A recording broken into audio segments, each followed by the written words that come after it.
outras sessões de webinar que foi realizada pela GCBS, que é a Global Consultant Business Solution. Essas sessões de webinar são sessões gratuitas, procuramos trazer especialistas de diferentes áreas para discutirmos aqui alguns temas que para nós eh, são vistos ou entendemos como sendo temas prementes, temas importantes para o nosso dia a dia como trabalhadores, como cidadãos, como empresas e, portanto, desta vez, o que nos traz aqui é um tema de capital importância, não só para as empresas, mas também para os trabalhadores. Nós sabemos que recentemente, estamos a falar há um ano, que foi aprovada a nova Lei Geral do Trabalho, e tanto entendemos nós que este é um tema importantíssimo, um tema que merece ser discutido, e é um tema muito abrangente, muito vasto. Podíamos estar aqui horas e horas a discutir sobre esse tema, sobre a Lei Geral do Trabalho e cada artigo, podíamos dizer, e até a nível de doutrina, no que respeita a esse campo do direito. Mas procuramos delimitar o tema e o orador que nós temos aqui é uma pessoa autorizada para falar desse tema. Eh, e o tema está delimitado propriamente nos contratos de trabalho. Vamos olhar para os contratos de trabalho, e no fundo os contratos de trabalho acaba sendo o grosso, não é, a nível do direito de trabalho. É aqui o elemento fundamental a nível do direito de trabalho, e, portanto, há outras matérias conexas, não só o contrato de trabalho, outras matérias que podem estar aqui envolvidas e que acredito que o Dr. Mateus Jimbo poderá também tocar. Pode passar, provavelmente, de forma superficial, mas o essencial nós queremos discutir aqui e deixar isso aos participantes. Fazendo aqui uma breve apresentação do nosso orador, e ele também, depois deverá tomar a palavra e explicar melhor coisas que eu não, provavelmente não hei de dizer. O nosso orador, como disse, é uma pessoa autorizada e procuramos trabalhar no sentido de trazer pessoas que entendem da matéria. O nosso orador é uma pessoa autorizada, é, é, é formado em Direito, e é natural que tinha que ser, né? Embora pudéssemos trazer aqui algumas pessoas da área de recursos humanos e que têm alguma sensibilidade jurídica, mas nós estamos a falar do nosso orador, que é uma pessoa formada em Direito, é professor na Universidade Agostinho Neto, lá na mesma universidade onde frequenta o mestrado, nessa altura a trabalhar na sua tese, na sua dissertação de mestrado. O nosso orador também desempenhou atividades como assessor no Tribunal Supremo e propriamente aqui particularizando em matéria de trabalho. Tanto mais do que ele, eu acho que, não sei, podia haver outras pessoas para falarem do tema, não estar aqui a vender o peixe, mas estamos diante de uma pessoa que é realmente autorizada para falar desta matéria. E, portanto, o que nós vamos pedir aos participantes é que, ao entrarem, que desliguem o som, né, ou se eventualmente quiserem participar diretamente do webinar, com questões ou outras intervenções, porque assim, isso não se esgota aqui, e embora o nosso orador seja, como eu já disse, uma pessoa autorizada para falar do tema, mas cada um de nós tem opiniões próprias e pode discordar de um ou de outro aspecto. Então, nós vamos dar oportunidade às pessoas ligarem os microfones e partilharem ou manifestarem aquilo que pensam sobre determinados pontos que serão tocados aqui, ou até colocar dúvidas. E de dúvidas eu também estou cheio e hei de colocar algumas caso o nosso orador não toque nelas, e por acaso tenho algumas que dizem respeito a mim e a outras pessoas com quem eu já interagi. E, tanto é isso. Passo a palavra ao Dr. Jimbo Sei que o Dr. Jimbo tem uma apresentação para fazer, vai passar alguns slides e também tem autorização para o fazer. Pode partilhar os slides assim que quiser e esse momento é todo seu. As pessoas que quiserem participar nesse momento, enquanto o Dr. Gil estiver a fazer a apresentação dos slides e a explicar aqui alguns pontos, podem deixar as mensagens no chat e de seguida nós também vamos pedir que liguem os microfones. Aquelas questões que forem mais curtas, vamos ler e apresentar aqui, expor aqui ao Dr. Jim para responder, mas aquelas que forem mais complexas e que mereçam talvez algum detalhe da pessoa que tiver a que colocar, nós oportunamente vamos pedir que ligue o microfone para poder expor as suas questões. Eu acho que é o momento de nós esclarecermos aqui algumas dúvidas. Eu também tenho, como disse. Doutor Gimo, o momento é seu, passo a palavra e bom webinar a todos. Ok, ok. Muito boa noite, já é boa noite a todos os participantes e presentes nesse webinar. Antes de mais, gostava de agradecer à GCBS, não é, pelo honroso convite que me foi formulado. A minha apresentação, no essencial, o Paulo Pimbango, nosso moderador, já dissecou o essencial, não é verdade? Sou docente, ex-assessor do Tribunal Supremo. Atualmente também desempenho outras funções, mas estou aqui na qualidade de acadêmico. E então é nesses termos que vamos aqui discutir o tema ora proposto, que é então o contrato de trabalho no direito angolano, implicações e benefícios. Penso que é esse o nosso tópico. Gostei muito da última parte da abordagem do nosso moderador, quando referia que vamos aqui discutir ciência, não é? E é natural, é normal que algumas pessoas tenham posições divergentes ou até mesmo concordantes. Isso é ciência. Entretanto, também como dizia o orador, nosso tema é bastante abrangente, não é? Falar do contrato de trabalho, o contrato de trabalho é um daqueles temas que acaba, no fundo, absorvendo quase que tudo o resto em sede de trabalho, não é verdade? Mas, como ele disse muito bem, vamos então fazer alguma delimitação, porque quer pela limitação do tempo, quer por outros fatores, não será possível falarmos de tudo sobre contrato de trabalho nessa sessão.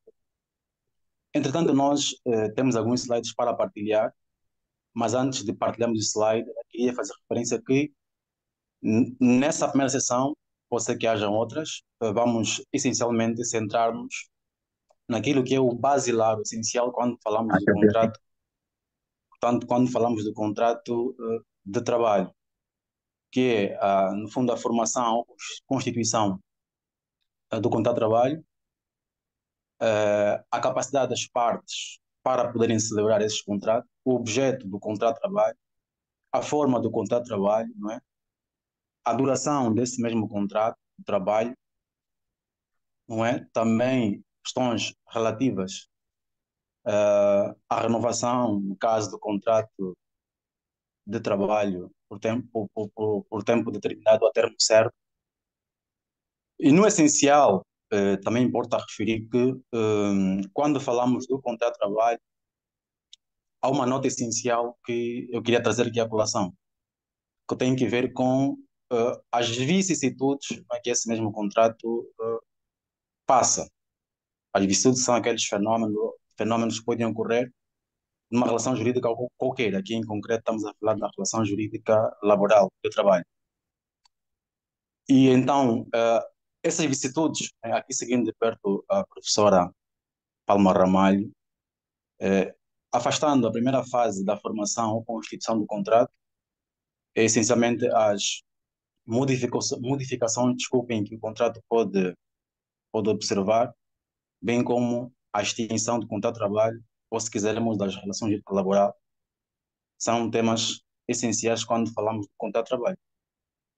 Bem, sem mais demora, e antes mesmo de passar para a partilha do slide que são, no fundo, um guia de orientação da nossa abordagem, queria evidenciar que o direito de trabalho, não é, como sabemos, Eu acho que todo mundo que está aqui tem alguma sensibilidade jurídica, ainda que de forma superficial, aliás. O direito do trabalho é o ramo da ciência jurídica que se ocupa do estudo das relações jurídico-subordinadas.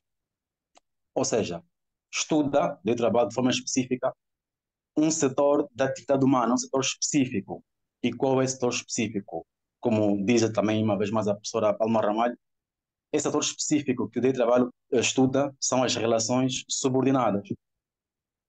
Ficam, por exemplo, de fora, não é, dessa abordagem do direito do trabalho outros ramos de atividade, como sejam, por exemplo, o comércio, a compra e venda, o crédito, as relações creditícias, o casamento, etc, etc. Então, repetindo, o direito do trabalho ocupa-se essencialmente das relações jurídicas subordinadas. E o direito do trabalho, como penso que boa parte dos participantes saberão, é muito abrangente. É muito abrangente. E o contrato de trabalho é tão somente um ramo, ou seja, é tão somente um dos muitos aspectos, ou um ramo do direito do trabalho, um dos aspectos, se quisermos, do direito do trabalho. Embora sendo, e como já falamos também, o orador disse, é dos mais importantes. Porém, não esgota, né? Não esgota as questões relativas ao direito do trabalho. E também com o direito do trabalho não se confunde no todo, pois embora, como disse, como disse, é tão somente um dos muitos aspectos do direito de trabalho, o contrato de trabalho, e é o mais essencial, que permite, portanto, que tenha ramificações e conexões com quase todos os aspectos do direito de trabalho. E enquanto um dos fenômenos das relações subordinadas, como dizia, o contrato de trabalho passa por várias fases, passa por várias vicissitudes, pode, no fundo, não é? Está sujeito a vários fenômenos, que são a constituição ou formação do contrato, a modificação ou suspensão e depois a extinção. Ele depois chega numa altura que o contrato extingue-se. Entretanto, importa aqui referir que no nosso ordenamento jurídico, né, angolano, o contrato de trabalho é disciplinado pela lei, a atual lei 12/23, de 7 de dezembro, que aprova a LGT, a Lei de Trabalho da nossa República de Angola. Tanto em matéria de contrato de trabalho, em termos, como diria, em termos de base, porque depois temos a legislação complementar, por exemplo, alguns contratos especiais têm diplomas específicos que os regulamentam. Mas, em termos gerais, a nossa Bíblia, né, se quisermos, quando falamos de contrato de trabalho, é a Lei Geral do Trabalho, que é a lei substantiva ou material. Bem, e assim sendo, então, eu passarei a partilhar alguns slides, não é? Passarei a partilhar alguns slides que vão então ser a nossa bússola, a nossa linha orientadora para então discutirmos ou abordarmos aqueles aspectos, né, que não são todos, como devem calcular, ligados ao contrato de trabalho. Não sei se me ouvem bem, estou a ser ouvido, posso continuar, quero um feedback do moderador. Sim, sim, sim, sim, perfeitamente. Ok. Então, prosseguindo, vou partilhar alguns slides, talvez eu desapareça no instante, mas é por pouco tempo. Vou partilhar alguns slides que, no fundo, fizemos como uma bússola, como dizia, para então nos orientar nessa abordagem. Peço um pouco de paciência, eu vou já partilhar.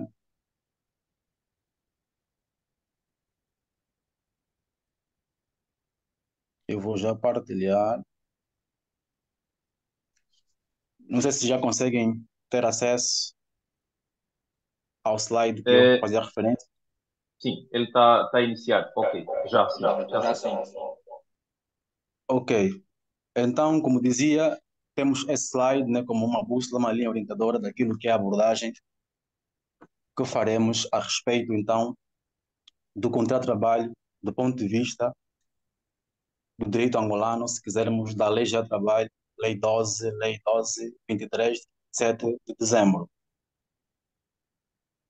Importa, antes de mais, né, estabelecermos a noção legal está no artigo 3º, a linha C, de acordo com a Lei do Trabalho, contrato de trabalho, a linha C do artigo 3º, é o contrato pelo qual uma pessoa singular se obriga a colocar a sua capacidade manual ou intelectual à disposição de uma pessoa coletiva ou singular dentro do âmbito da organização e sob a direção e autoridade deste, tendo como contrapartida uma remuneração. Ao olharmos para aqui para o conceito de trabalho, importa fazer aqui uma comparação, por exemplo, com o que dispunha a Lei Geral do Trabalho de 2015. A Lei Geral do Trabalho de 2015, que é a Lei 7/15, definia como contrato de trabalho como sendo aquele pelo qual um trabalhador se obriga a colocar a sua atividade profissional à disposição do empregador dentro do âmbito da organização e sob direção e autoridade deste, tendo como contrapartida uma remuneração. Entretanto, se repararmos e fizermos uma comparação entre os conceitos das duas leis, há um dever que o legislador fez aqui alguma mudança, se quisermos. Por quê? Porque, de acordo com a noção da Lei 15, da Lei 7/15, desculpem, o legislador como que adjetivava já os sujeitos da relação. Dizia que é aquele pelo qual um trabalhador se obriga a colocar a sua atividade profissional à disposição de um empregador. Tem aqui três elementos-chave: um trabalhador, a atividade profissional e do empregador. E se repararmos a noção da lei vigente, da lei 12/23, diz que é o acordo pelo qual uma pessoa singular, se obriga a colocar a sua capacidade manual ou intelectual à disposição de uma pessoa coletiva. E essa alteração por quê? Porque no âmbito da lei antiga fazia-se crítica àquela noção legal por quanto o legislador parece que já qualificava o sujeito da relação como sendo trabalhador ou empregador antes mesmo da celebração do negócio. Então esse é um aspecto que eu gostava também de realçar, que houve, se quisermos, uma alteração, uma evolução do legislador, de modo que autores como o Dr. João Garcia, que escreve sobre o processo de trabalho, o Dr. Furtado Paixão, têm trabalhos que faziam crítica a essa noção do legislador. E atentos a esse aspecto, vemos que o legislador fez essa pequena alteração e o sujeito define como uma pessoa singular e uma pessoa coletiva, no caso, ou até singular, no caso do empregador. Então, essa alteração aqui é também importante. Nesta mesma noção legal, ainda nos termos do artigo 3º, a linha C, definições, vamos encontrar os elementos característicos do contrato de trabalho. Aqueles que são os elementos estruturantes do conceito. E esses elementos são tão intrínsecos, tão importantes, que nos ajudam a estabelecermos as diferenças entre o contrato de trabalho e outros tipos de contrato, ou se quisermos, figuras afins. Se repararem, diz o legislador que o contrato de trabalho é o acordo pelo qual uma pessoa se obriga a colocar a sua capacidade manual ou intelectual à disposição de uma pessoa coletiva ou singular dentro do âmbito da organização e sob direção e autoridade deste como contrapartida de uma remuneração. Aqui podemos verificar os três elementos estruturantes do contrato de trabalho, que são a prestação de uma atividade, certo? A subordinação jurídica e a retribuição. Ou seja, se numa relação que quisermos de trabalho não tivermos esses três elementos, não é? Fica desvirtuado. Fica desvirtuado e, em bom rigor, podemos dizer que não é uma relação de trabalho. Tem que haver a prestação de uma atividade, tem de existir a subordinação jurídica e esta atividade tem que ser remunerada, tem que haver uma contrapartida. Tem que existir uma contrapartida. Então, são esses elementos estruturantes, não é? A prestação de uma atividade, a retribuição e a subordinação jurídica. Agora, se calhar, a ordem está melhor estabelecida. Entretanto, quanto à constituição do contrato de trabalho, de acordo com a lei, a lei 12/23, ela está no artigo 8º desta mesma lei, mas importa, também fazendo aqui referência nesse primeiro slide, a questão da formação do contrato de trabalho. Também uma inovação que o legislador traz, né, quando falamos sobre a formação do contrato de trabalho, porque era um aspecto que a lei anterior, em bom rigor, não regulava de forma concreta e específica, ou seja, tínhamos que fazer uma interpretação com alguns artigos, por exemplo, do Código Civil, mormente o artigo 227, que trata da responsabilidade civil pré-contratual. Então, tínhamos que fazer esse exercício para que, então, pudéssemos, no contrato de trabalho, ver a fase de formação do contrato. A fase de formação, importa aqui referir que não se confunde com a fase de celebração. A fase de formação é a fase anterior, antes da celebração, aquele momento em que as partes, em bom rigor, nas pequenas, microempresas não ocorre, mas nas grandes empresas sempre um momento de, digamos, de namoro, se permitir a expressão, um momento de negociações, é chamada fase de formação dos contratos. E essa fase de formação dos contratos, de acordo com a nova lei, ela, por exemplo, está muito bem salvaguardada alguns aspectos, por exemplo, que dizem respeito à personalidade os direitos, aliás, desculpem, os direitos de personalidade do trabalhador. Se repararmos, por exemplo, no artigo 24, no artigo 24, em relação à proteção de dados, o número 1 do artigo 24 estabelece que o empregador, a entidade empregadora, não pode exigir ao candidato ao emprego. E vamos ver essa expressão candidato de emprego no artigo 24, no artigo 25, no artigo, salvo erro também, no artigo 23 ou 22. Então, essa fase da formação dos contratos é uma fase também elementar e os aspectos referentes a essa fase da formação do contrato em caso de violação culposa de uma das partes dá lugar a uma responsabilidade pré-contratual nos termos do artigo 227. Antes tínhamos de fazer esse exercício interpretativo, mas hoje o legislador, quando vem consagrar questões ligadas ao direito de personalidade do trabalhador, já, portanto, acautela essa fase, não é, de formação dos contratos. Uma importante referência também nesta fase tem que ver com o contrato promessa. O contrato promessa, que na lei antiga, o legislador dizia que também, quando o legislador na lei antiga falava sobre a constituição da relação de trabalho, dizia que constituía-se por contrato de trabalho, por nomeação, no caso da comissão de serviço, e pelo contrato de promessa. Hoje o contrato de promessa está como que autonomizado. Está autonomizado e tem um artigo específico, que é o artigo 9º da nossa Lei Geral do Trabalho. É o artigo que regula o contrato de promessa. Em relação ao contrato promessa, não é? Como refere, por exemplo, o professor Antunes Varela, diz que contrato de promessa é a convenção pela qual uma das partes, não é? Se obriga, dentro de certo prazo, ou verificar certos pressupostos, a celebrar determinado contrato. E aqui, falando de contrato promessa de trabalho, então podemos entender que o empregador e o trabalhador podem, verificados certas circunstâncias ou pressupostos, podem então fazer uma promessa de virem a se contratar ou de estabelecerem um contrato de trabalho, aqui o chamado contrato promessa, não é? Que vai anteceder o contrato definitivo de trabalho.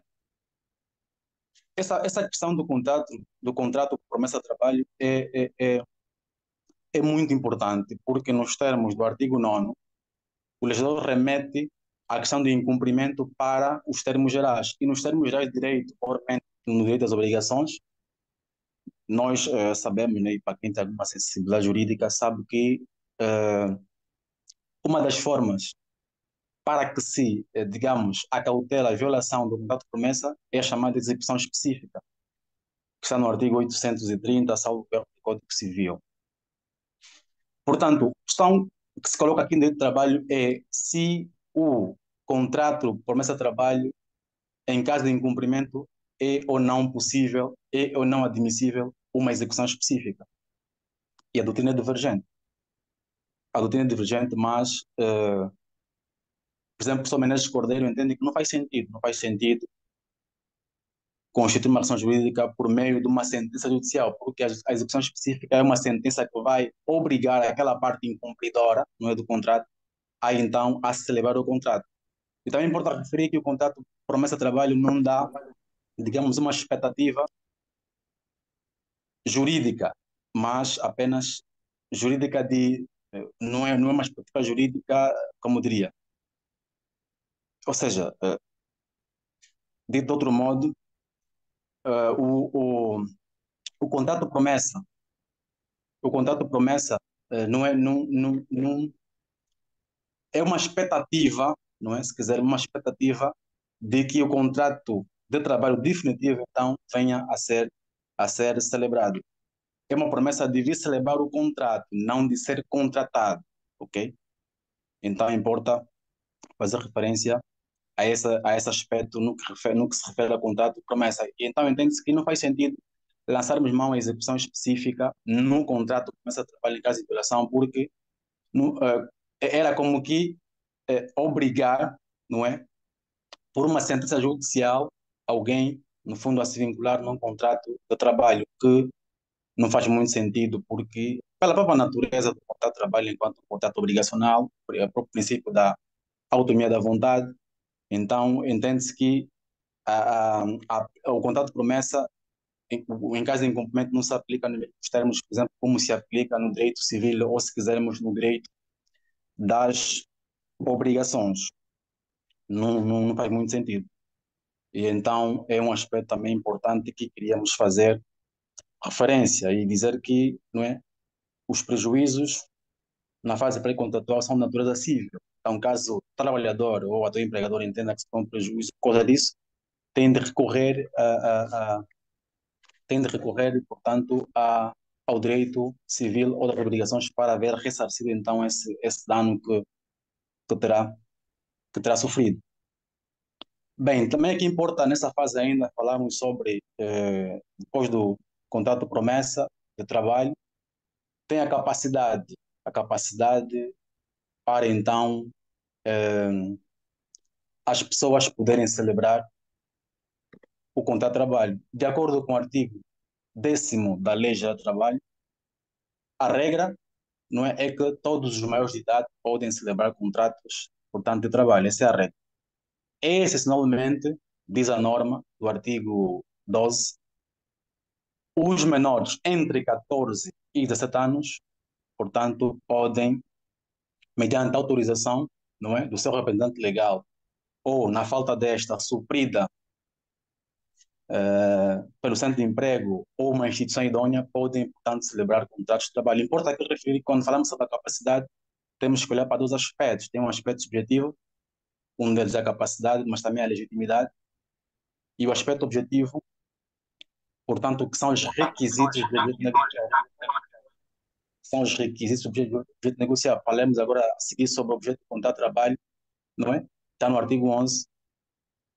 O objeto do contrato de trabalho, a lei fala que o contrato de trabalho é toda atividade intelectual ou manual, mas essa atividade intelectual ou manual tem que estar respaldada no artigo 280 do Código Civil, que fala sobre os requisitos do objeto negocial, porque o contrato de trabalho é, antes de mais, um contrato obrigacional.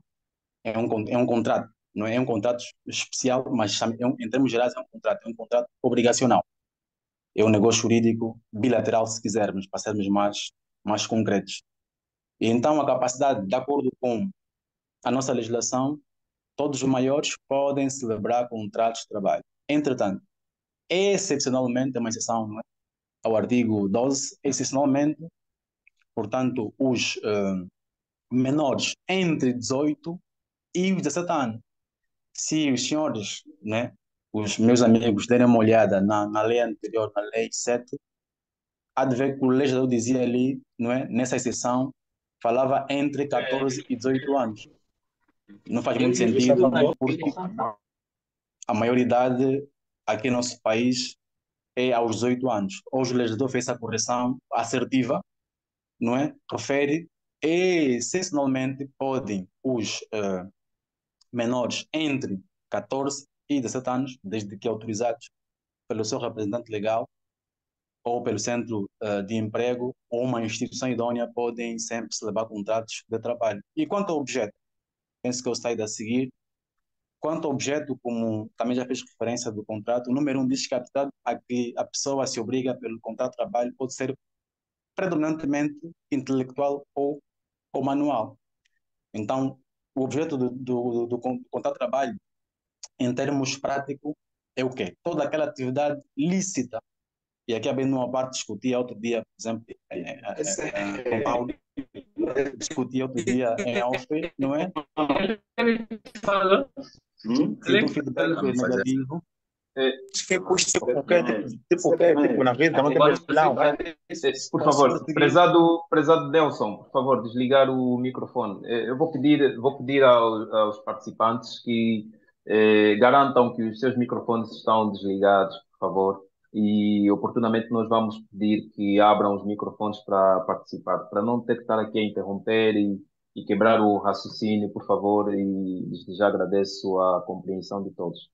Doutor Gino, por favor, pode exato. avançar. Então, como referia, não é? Toda atividade humana, desde que lícita e dentro daquilo que são os requisitos do objeto negocial por contrato de trabalho, como dizia, é um negócio jurídico, é um contrato, pode ser objeto, não é? Pode ser objeto do contrato de trabalho. Toda atividade humana lícita, seja ela predominantemente intelectual ou manual, como, por exemplo, aqui refere o artigo 11, número 1, pode ser, portanto, objeto do contrato de trabalho, desde que essa atividade seja lícita. Então, ela pode ser objeto de contrato de trabalho.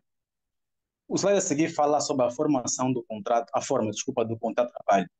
A forma, não é? Quando falamos em forma, em termos gerais, portanto, de direito, não é? Aqui, nas palavras do professor Castro Mendes, não é mais do que senão, não é? O aspecto exterior que a declaração apresenta, o modo como ela se revela, não é? Não existe, em princípio, digamos, contrato ou negócio sem forma. Se a sua forma é verbal, então essa é a mesma sua forma. E forma não se confunde com a formalidade. Uma coisa é a formalidade de um certo negócio ou contrato, outra coisa é a forma.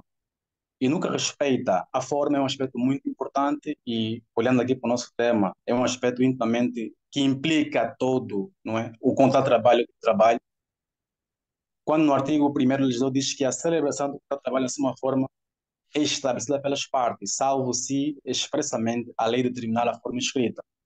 O que é que isso quer dizer?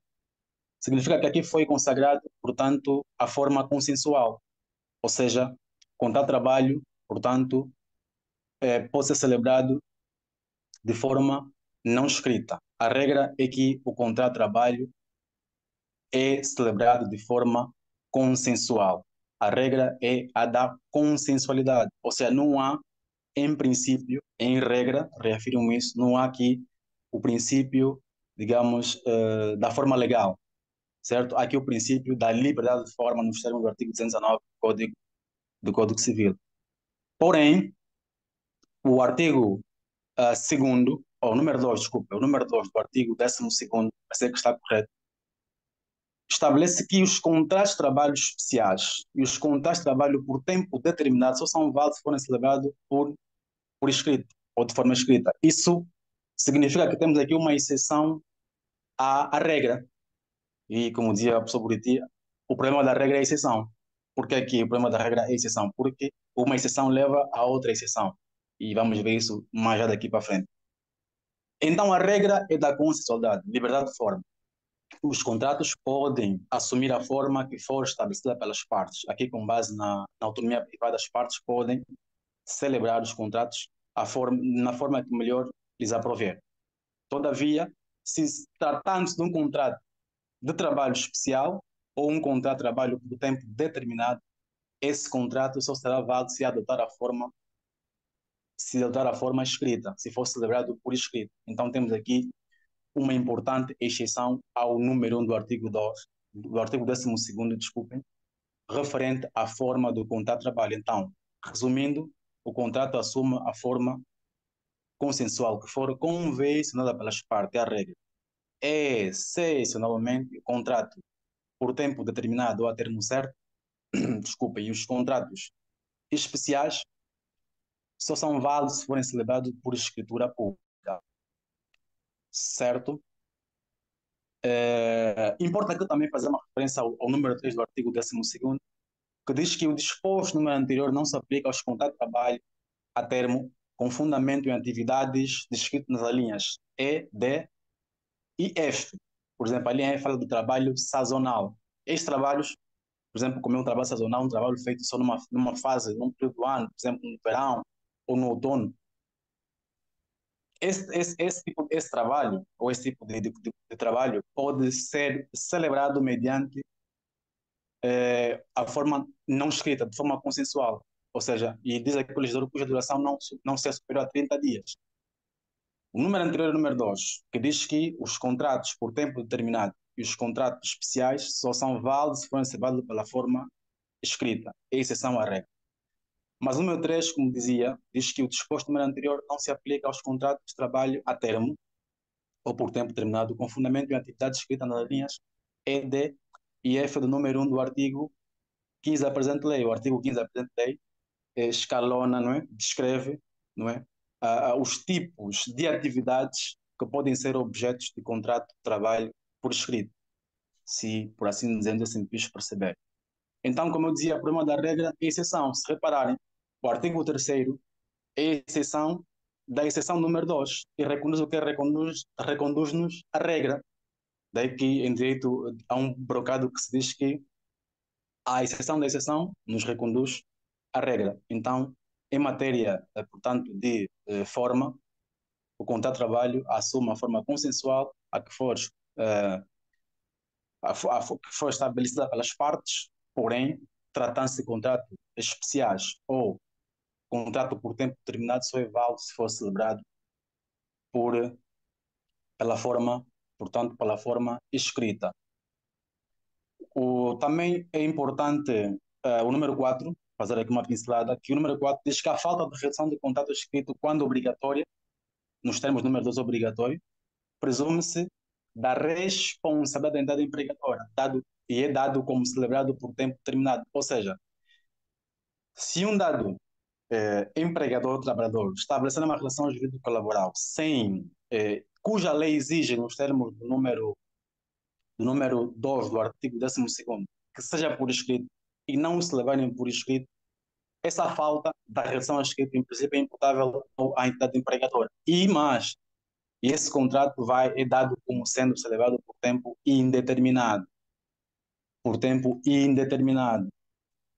E aqui o número 2 do artigo 12º é um número extremamente importante que tem uma implicação genérica, não é?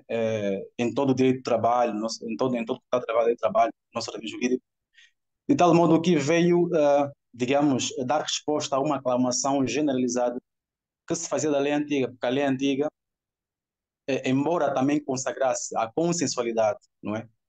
Porém, também deixou, no caso dos contratos de trabalho, que hoje são escalonados no artigo 15, deixou o critério das partes.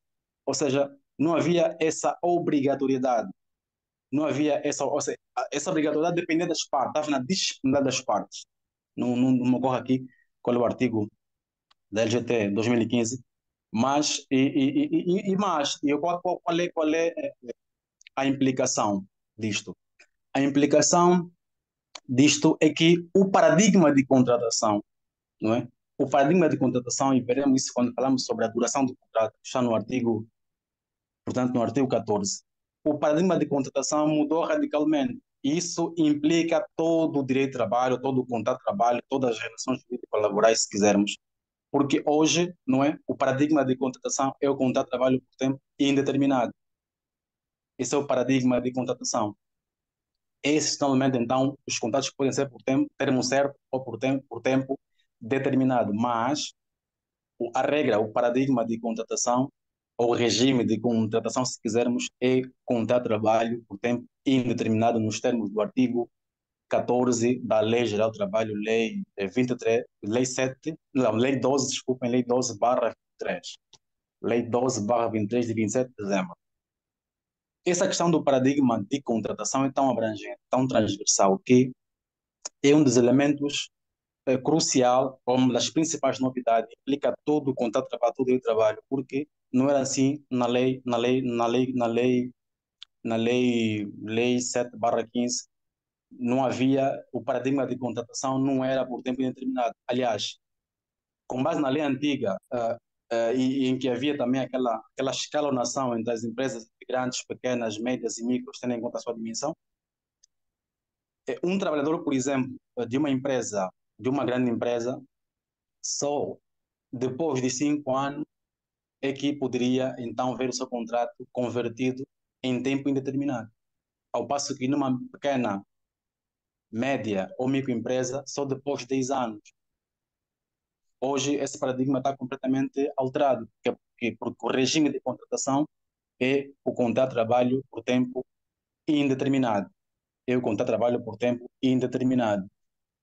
E voltando um pouquinho aqui à questão da exceção do número 2 do artigo 12º, não é? De acordo com o artigo 15 da Lei de Trabalho, esse contrato de trabalho por tempo determinado tem de estar fundamentado numa das linhas do artigo 15, não é? Artigo 15 que vai da linha A à linha K, é o conteúdo imediatamente a seguir. Não, desculpem, conteúdo imediatamente a seguir é a conteúdo do contrato de trabalho. Isso que eu me referia. Slide, só um instante, peço a vossa compreensão, peço a vossa compreensão. Sim, exatamente. Estamos localizados. O artigo 15 fala das causas do contrato de trabalho por tempo determinado, ou seja, para que se celebre um contrato de trabalho por tempo determinado, digamos, o empregador ou as partes têm de fundamentar com base numa dessas linhas. E o legislador é taxativo, diz no número 1 do artigo 15, o contrato de trabalho por tempo determinado só pode ser celebrado nas seguintes situações. Quer dizer que essas alíneas A capa do artigo 15 são taxativas, ou seja, só nesses casos é que se pode então celebrar um contrato a termo, um contrato de trabalho por tempo determinado. Fora disso não é possível. O artigo o número 2 do artigo 15 estabelece que, para além das situações referidas no número anterior, não é no número 1 do artigo 15, pode então o empregador celebrar contratos com o trabalhador reformado, renovando sucessivamente pelo período celebrado até ao momento em que qualquer das partes o queira fazer. O número 3 diz que é nula a estipulação de termo feita em fraude à lei. Mas em relação aqui ao artigo 15º, importa fazer referência também que 15º já não. Aqui no meu slide não consta, mas o artigo 16 fala sobre a duração desse tipo de contrato por tempo determinado. Eu não consigo ver aqui o meu slide, se vocês conseguem ver. Sim, está aqui. O artigo 16 fala sobre a duração do contrato de trabalho Sim, por tempo conseguimos ver. determinado. Exatamente. Ou seja, o regime regra é contrato de trabalho por tempo indeterminado. A exceção é o contrato de trabalho por tempo determinado. O artigo 16 fala da duração desse contrato de trabalho por tempo determinado. E assim, para remirmos o tempo, o artigo 16 fala essencialmente de vários prazos, mas temos um prazo mínimo, que são 6 meses, 6 meses, não é? E temos um prazo máximo, que são 60 meses, no caso, por exemplo, dos contratos de trabalho. No caso, peço desculpas. Sim. O contrato de trabalho por tempo determinado não pode exceder a linha A. 6 meses nas situações que se refere às alíneas D, E e F, certo? O prazo mínimo, então, temos um prazo mínimo na linha A de 6 meses e temos um prazo máximo na linha C, que são 36 meses. Que são 36 meses. Que são 36 meses. Exatamente, são 36 meses de acordo aqui com a linha C do artigo 16. E o artigo 17 nos fala sobre a renovação do contrato de trabalho a termo certo. Também é um artigo de suma importância. Também é um artigo de suma importância. Diz o artigo, o número 1 do artigo 17, quanto à renovação, estabelece contrato de trabalho por tempo determinado em que os sujeitos estipularem a indicação precisa da data da sua conclusão ou do período por que é celebrado pode ser renovado sucessivamente pelas partes dentro dos limites estabelecidos no número 1 do artigo anterior. O número 2 estabelece que a renovação do contrato por período diferente do inicial deve necessariamente ser reduzido ao escrito. Aqui dando aqui um exemplo muito rapidamente, o limite mínimo são 6 meses, não é? De acordo com quanto aos prazos. Imaginemos que a entrada empregadora pretenda renovar o contrato para menos de 6 meses, o mesmo contrato. Diz aqui, deve ser reduzido a escrito. O número 4 também de suma importância diz que a falta de cumprimento do aviso prévio no número anterior constitui a entrada empregadora na obrigação de pagar ao trabalhador uma compensação correspondente ao período de 30 dias. Ou seja, no caso de uma das partes não quiser renovar o contrato por tempo determinado, terá então que avisar com antecedência a outra parte num período pelo menos não inferior a 30 dias. E caso nenhuma das partes nada diga e o contrato caduca, se nenhuma das partes nada disser o contrato caducar, de acordo com o número 5 do artigo 17, esse contrato converte então de contrato de trabalho por tempo determinado para um contrato, para o regime regra, que falamos, para um contrato de trabalho por tempo indeterminado. E se ultrapassar os períodos máximos estabelecidos, portanto, no artigo anterior, excepto no caso de um contrato de trabalho com trabalhador, portanto, reformado, aí isso não se aplica. Aí isso não se aplica. O slide a seguir fala-nos do período experimental. O período experimental é aquela fase em que as partes vão se conhecendo, vão estabelecendo os primeiros contactos, em que o trabalhador vai verificar se de facto o empregador é uma pessoa séria, idônea, se vale a pena se vincular a ele ou não. Também o empregador vai vendo se o trabalhador é pontual, se o trabalhador de facto satisfaz as expectativas porque foi contratado, se de facto toda aquela informação que grosso modo vem no currículo, né, quando nós apresentamos um currículo, se de facto é ou não fiável. O período experimental também é diferente com quanto o contrato seja por tempo determinado ou por tempo indeterminado. De acordo com o artigo 18, que é o que estamos aqui a verificar, o período experimental no contrato de trabalho por tempo indeterminado, a regra são 60 dias. Esses 60 dias, excepcionalmente, podem ser aumentados para pode ser aumentado para 120 dias a 180 dias no caso de trabalhadores com funções de direção ou chefia. Ou seja, esses 60 dias, em termos gerais de direito, temos de dizer que no contrato de trabalho por tempo indeterminado é um elemento natural. Ou seja, ainda que um contrato de trabalho por tempo indeterminado, as partes nada digam, de por si a lei admite 60 dias como um período probatório, não é? A lei admite 60 dias como um período probatório. Ao passo que no contrato de trabalho por tempo determinado, mas importa aqui referir que em caso de, digamos, de a suprimento dos prazos dos 60 dias ou aumento para 120 a 180 dias, isso tem que ser reduzido a escrito. Tem que ser feito por escrito. Caso a entidade empregadora, por exemplo, queira aumentar os 60 dias gerais para os 120 dias ou para os 180 dias, 6 meses, terá então que necessariamente reduzir isso a escrito. No contrato de trabalho por tempo indeterminado, é o que dissemos agora. Em relação ao contrato de trabalho por tempo determinado. No contrato de trabalho por tempo determinado, estabelece a lei que o prazo, o prazo, o prazo, o prazo máximo não pode exceder 30 dias. No contrato de trabalho por tempo determinado, pode haver um período também experimental, pode haver um período experimental desde que acordado pelas partes também, como é óbvio, por escrito, cuja duração não pode exceder 30 dias. Ou seja, se houver um período experimental num contrato de trabalho por tempo determinado, esse não pode exceder 30 dias.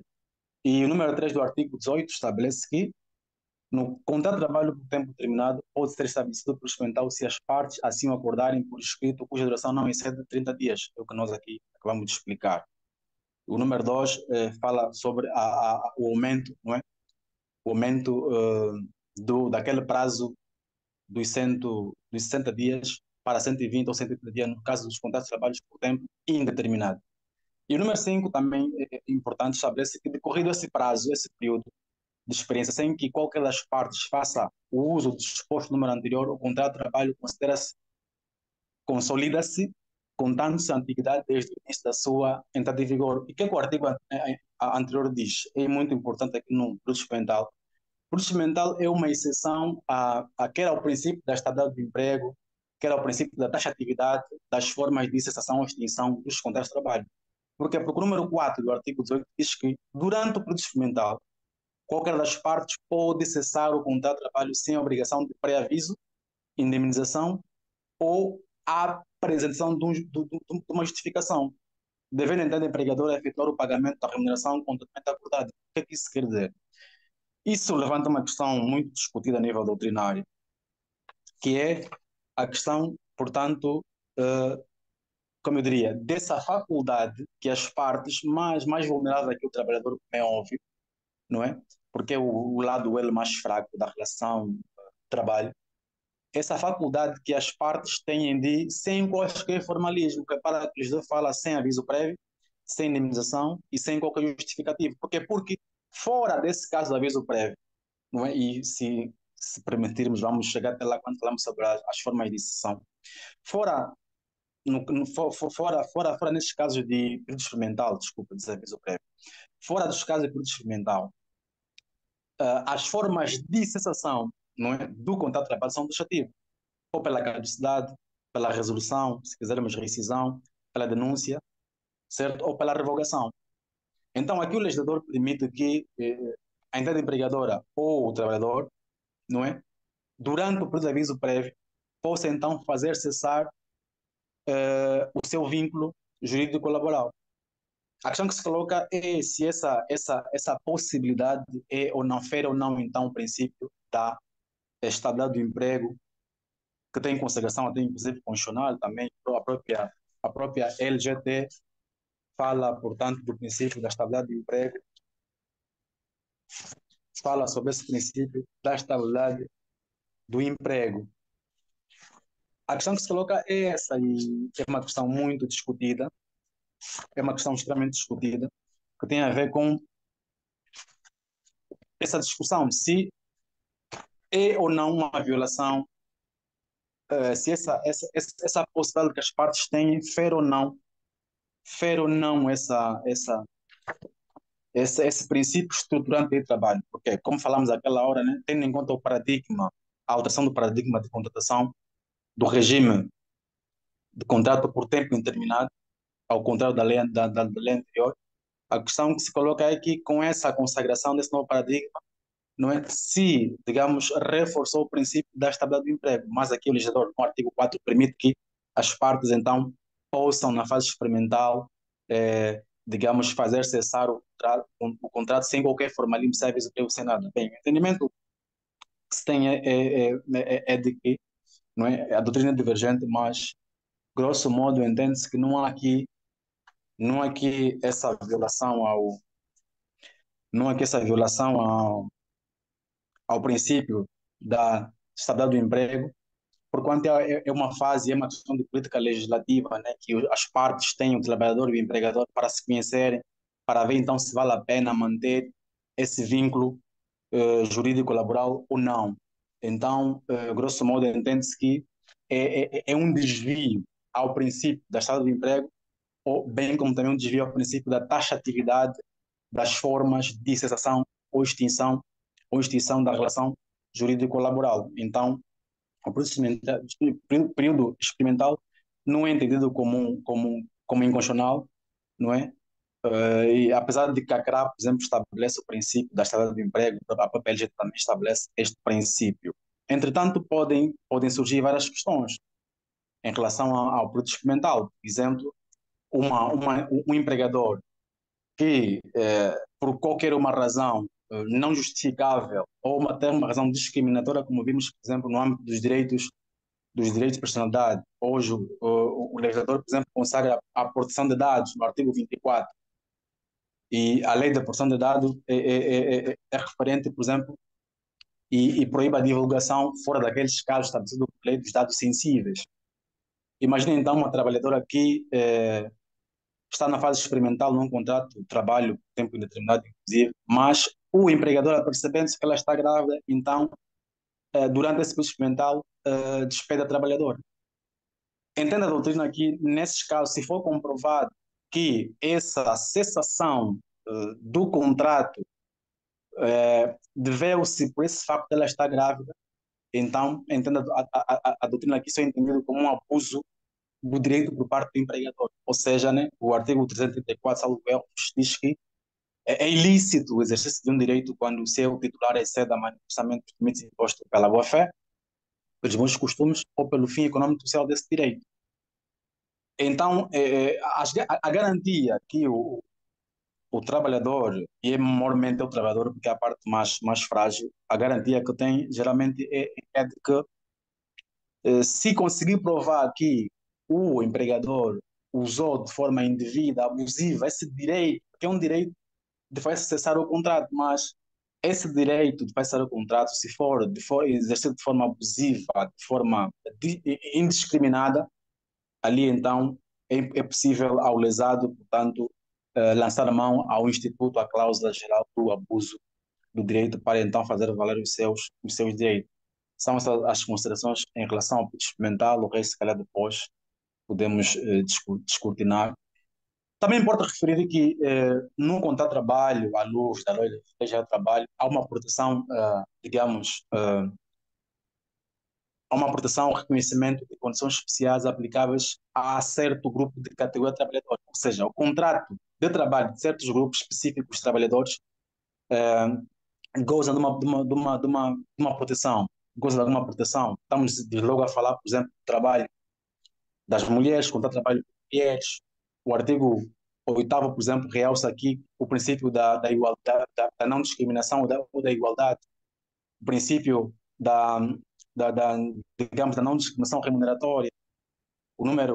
A linha A do número 2 do artigo 28, que está aqui na nossa tela, diz que para efeitos do número anterior considera-se, nós voltamos ao número 1, a mulher pode, 28, número 1, a mulher pode celebrar todo tipo de contrato, não devendo as convenções coletivas de trabalho ou outras disposições regulamentares estabelecerem discriminação no emprego em razão do sexo, estado civil, ou ainda que haja alteração no custo da relação. Por exemplo, essa alteração no custo da relação entendemos aqui, por exemplo, uma gravidez.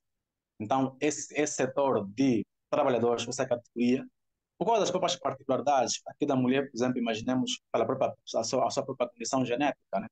E as suas particularidades ao longo da relação, então tem esse reconhecimento especial no artigo 28. O mesmo tem os menores, pela sua própria complexidade, complexão física, não, ou física até psíquica não completamente desenvolvida. Também os menores têm uma condição especial aplicável aos contratos que se celebram no âmbito do direito de trabalho angolano, de acordo com o artigo 36. De igual modo, também são os trabalhadores com capacidade reduzida. Falamos aqui dos deficientes físicos, né? Um exemplo aqui que ocorre que são aqueles trabalhadores com capacidade reduzida. Estabelece o artigo 44 que as entidades empregadoras devem facilitar o emprego a trabalhadores com capacidade de trabalho reduzida, proporcionando-lhes condições de trabalho adequadas e colaborar, desculpem, com o Estado em ações apropriadas de formação e aperfeiçoamento ou reconvenção profissional ou promovendo-as diretamente. Então, por causa da sua particular natureza, questões ligadas à mobilidade e não só, também goza de uma proteção especial os trabalhadores com a capacidade reduzida, são salvaguardados pela lei. Bem, aqui chegados então, todos esses aspectos que nós até agora referenciamos Doutor têm que ver Jimbo, no fundo. Doutor Jimbo, desculpa estar a Sim, sim. interrompê-lo. Está interessante a apresentação, mas eu quero dizer ao doutor Jimbo que vamos dar aí mais uns 10 minutinhos para. Pronto, não é para terminar, mas é porque agora nós queremos dar aqui a oportunidade aos participantes colocarem questões, se calhar, hão de colocar questões